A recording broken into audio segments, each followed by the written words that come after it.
1. Susan came to Barclays Bank and talks to a bank clerk. First, you have some time to look at questions 1 to 6.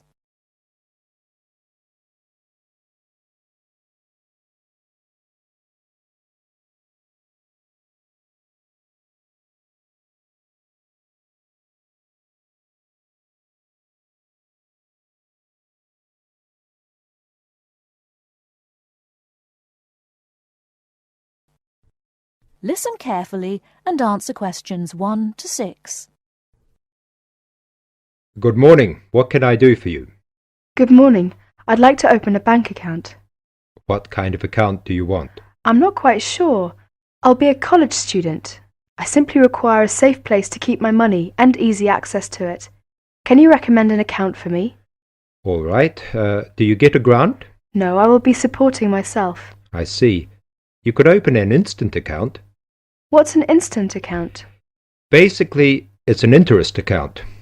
It has all the usual current account facilities such as a cash card and a deposit book, except a checkbook, and pays competitive interest on your account when it's in credit. There are 2 levels of interest for this account. If your balance is up to £500, the interest is 5.25%. If your balance is 500 or over, it attracts an even higher rate of interest, which goes up to 7.25%. You will receive a cash card for our machines, so you can withdraw money with the card from any machines or any Barclays branches when the bank is closed. Oh, I see. How can I withdraw money if I have no checkbook? Well, you have to withdraw money either using your card or visiting your branch. I see. Before you hear the rest of the conversation, you have some time to look at questions 7 to 10.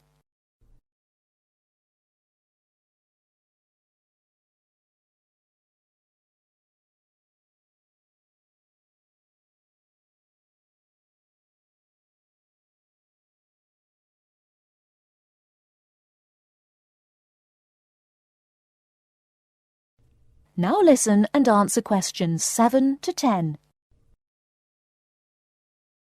How can I find out how much money I have in my account? You can ask your branch and tell them how often you would like to receive your statement, which provides you with a permanent record of income and expenditure. It will show every transaction on your account and the balance remaining at the end of each day. You can also use your cash card to check your balance. That's fine. I think I'll open an instant account. That is the end of part 1. You now have half a minute to check your answers.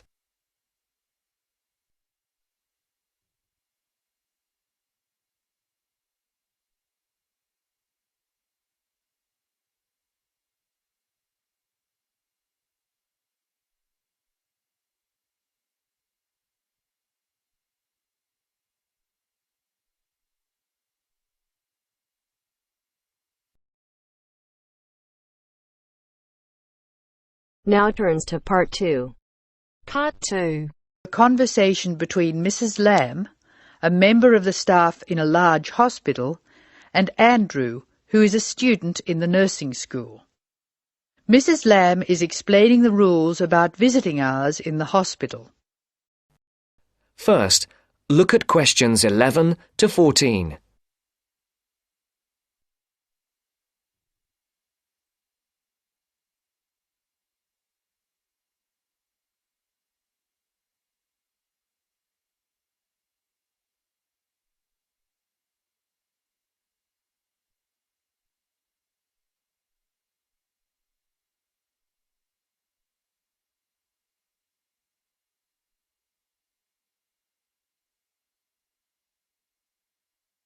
Listen carefully.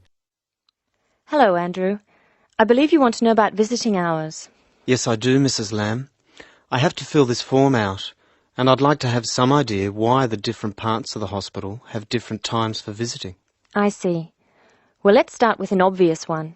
Intensive care.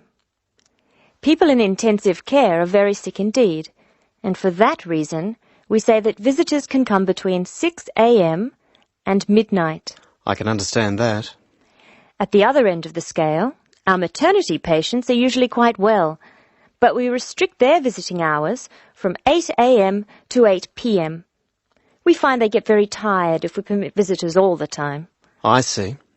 What about the surgical wards? The doctors prefer to do their rounds early in surgical, so visiting hours are 9 a.m. to 9 p.m.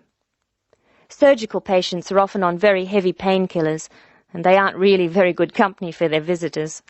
But surely the visitors come to cheer up the patient, not the other way round. Of course. And often the visitors are able to help the patient a lot.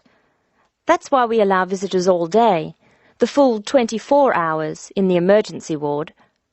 They help comfort the patient while they're waiting to be diagnosed.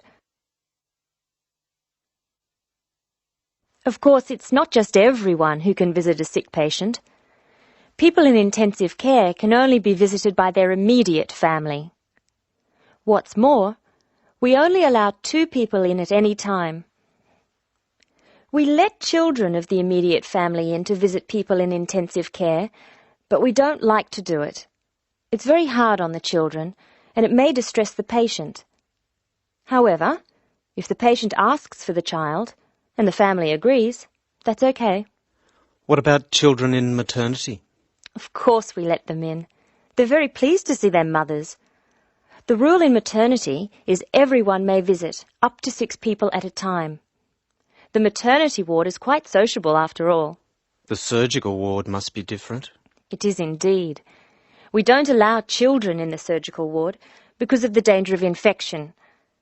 And as you know, we restrict the hours. There are a lot of procedures which must be carried out on surgical patients, and we only let 2 visitors come in at a time. And in emergency, people are allowed to visit all the time? Oh yes, we rely on patients' relatives to be there for them, and we permit everyone to visit the emergency department at all hours. However, we restrict it to 3 visitors for each patient. Otherwise, the room just gets totally crowded.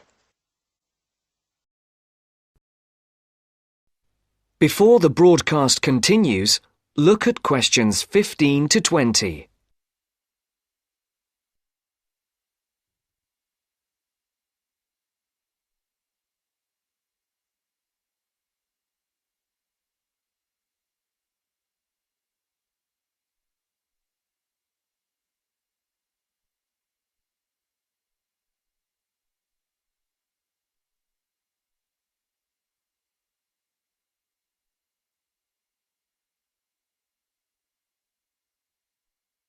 You will now listen to the second part of the talk.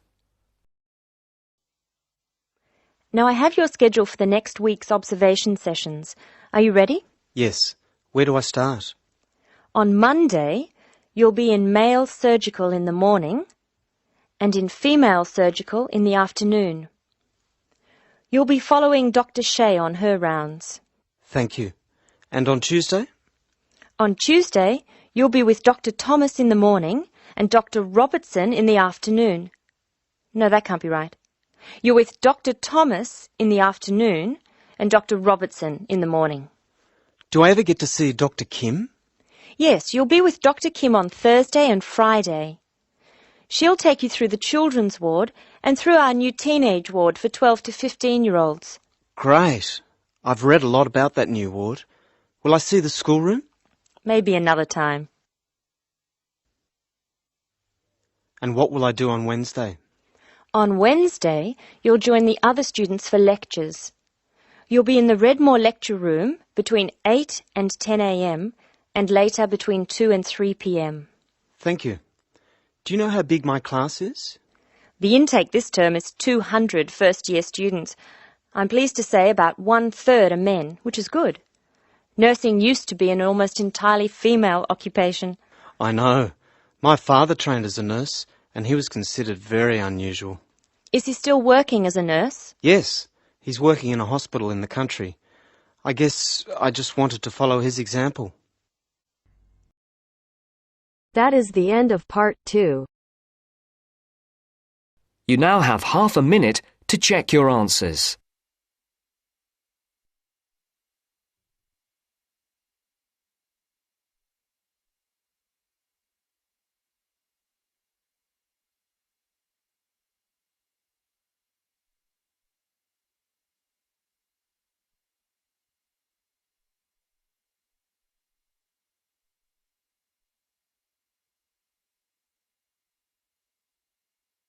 Now turns to part 3. Part 3. You'll hear a conversation among two students and their tutor about the presentation they are going to make at the tutorial class. First, you have some time to look at questions 21 to 26.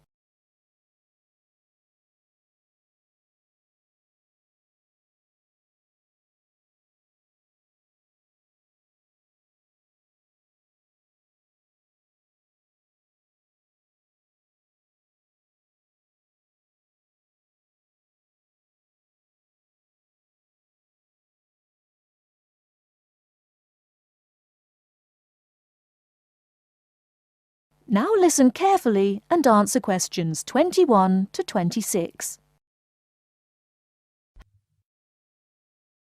Right, Jason and Karen. How are your presentations for the next tutorial class? I feel a bit nervous. I haven't done that before.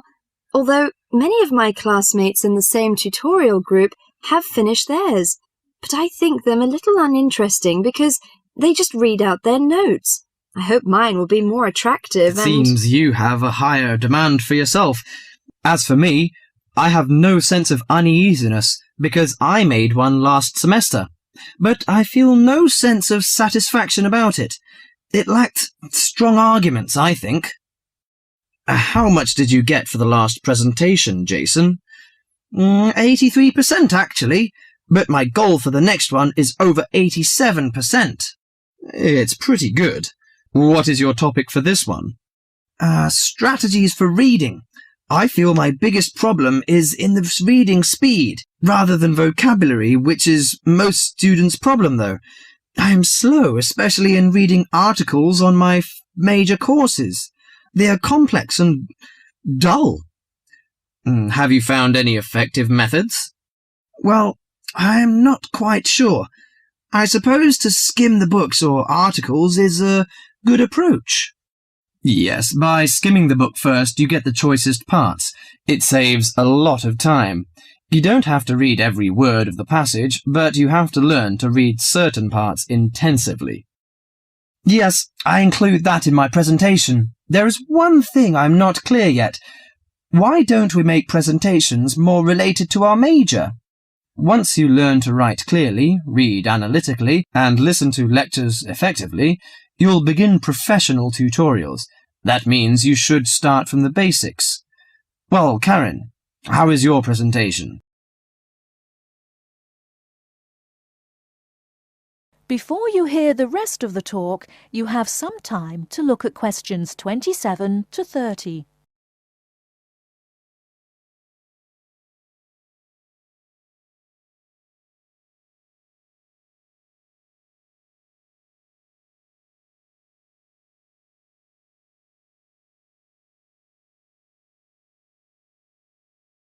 Now listen and answer questions 27 to 30.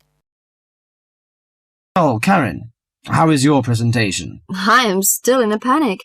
I want to find some more interesting topics about writing, but I wonder what articles I can refer to, because there are so many of them. Did you get the list of the reading materials handed out last class? Yes, but there are over 20 on it. I have only a week to prepare, so I wonder if let me give you some suggestions. You needn't read them all because some of them deal with the same issue. The article by Halsworth is really worth reading. It covers the aspects of organising the thoughts and ideas. Okay, Halsworth.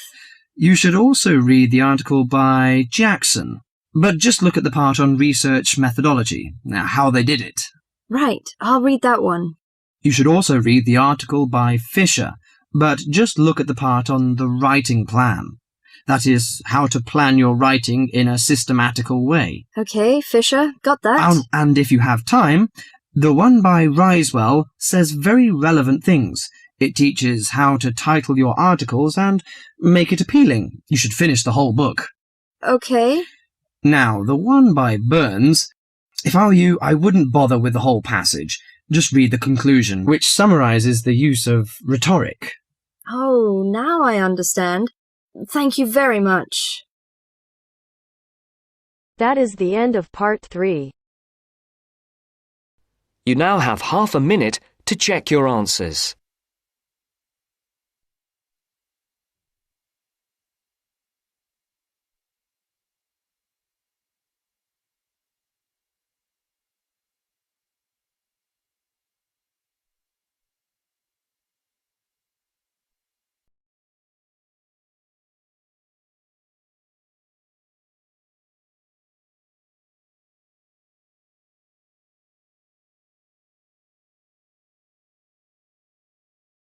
Now turns to Part 4. Part 4. You are going to hear a news broadcast about proposed developments in a local area and about a local college. First, you have some time to look at questions 31 to 40.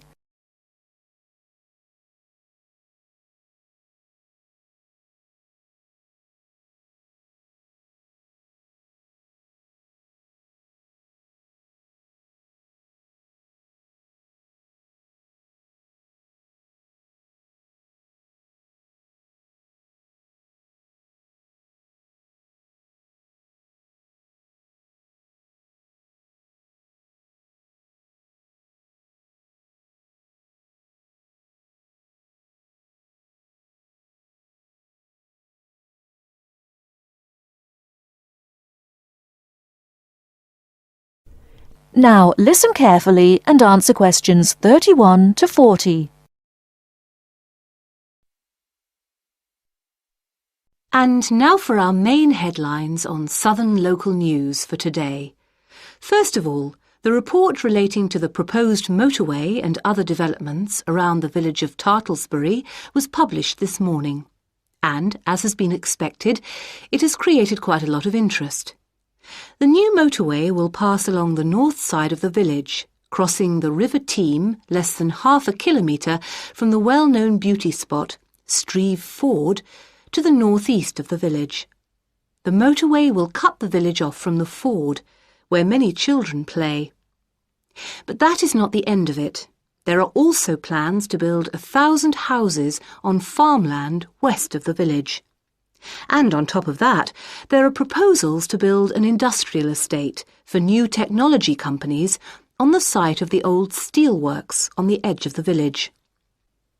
A news centre with a swimming pool and a very wide range of sports facilities and a large supermarket with other shops are also planned next to the housing estate.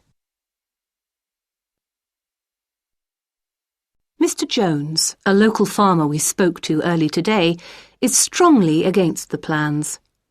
But the local council is pushing for them to be adopted in full. They say that new housing is needed in the area and that it is an opportunity to take advantage of government grants for setting up new technology developments.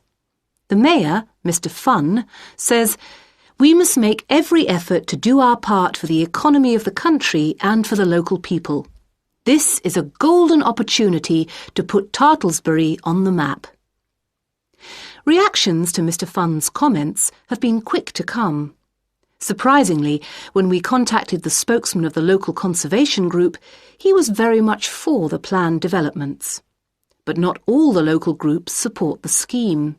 And, unlike the mayor, the local MP, Mrs. Wright, is very much against the planned developments.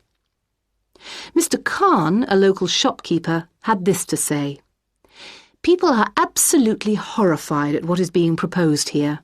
This is just a chance for some people to make money quickly. But I can assure you that if they think that local people are going to be a walkover, they have another think coming.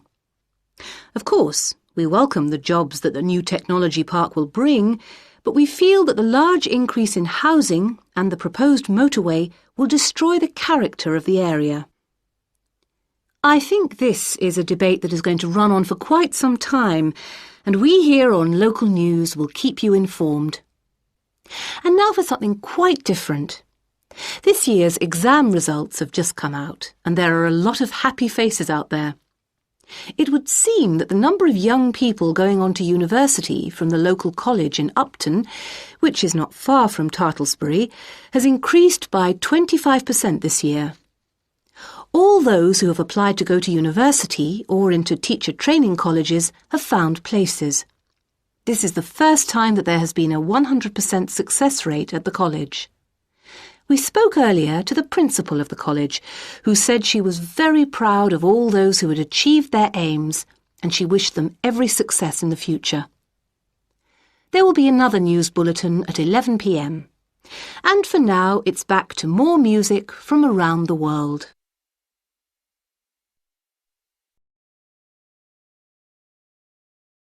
That is the end of part 4.